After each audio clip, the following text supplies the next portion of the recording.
మంగళవాసికైనా ఒక రోగం వచ్చింది అనుకోండి, మరి ఒక్క తీరునే ఉంటది కదా. మరి ఈ దవాఖానలా గీనుకో తీరిన వైద్యం, ఆనుకో తీరిన వైద్యం జరిపిస్తాను రే. ఇది ఎంత అన్యాయం అని మనం చేస్తాను. నేను ఆరోగ్య శాఖ మంత్రిగా ఉన్న తనకు గుడిసెవాసిగా నుంచి ముఖ్యమంత్రి దాకా ఒకే టైంలో. అలాగా ఈ మధ్య పీనాల్సి సంఘం అని కొత్తగా పెట్టారు ఏమిటయ్యా? అంటే అది అఖిల భారత పొదుపరుల సంఘం అని పెట్టి దాన్ని మండలాలుగా విభజించి ఈ మండలాన్ని నాకు ఇచ్చారండి. మేము దీన్ని పీనాయ్ సంఘం అని ముద్దుగా పిలుచుకుంటూ ఉంటాం. బాగుందయ్యా, బేసిక్ గా ఉంది. ఒరే అరగుండి వెధవా, అలా గుడ్లు అప్పగించి చూస్తూ నిలబడితేస్తావేరా? నువ్వు కూడా పొలాలు అది వారిని అబ్బా దీన్ని మెదడంటారా, కిడ్నీ కింద ఉంటది. ఆ మాత్రం తెలుగు మాకు తెలుసు.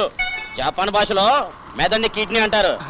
నాన్న తమరికి జపాన్ భాష కూడా వచ్చా? Yes. మరి జపాన్ భాషలో కిడ్నీని ఏమంటారు నాన్న? అతను తురితే ఏంటే అతన్న తొర్రెట్టే. తొట్టిలో కొడితే నీ అబ్బా పెద్ద అన్ని భాషలు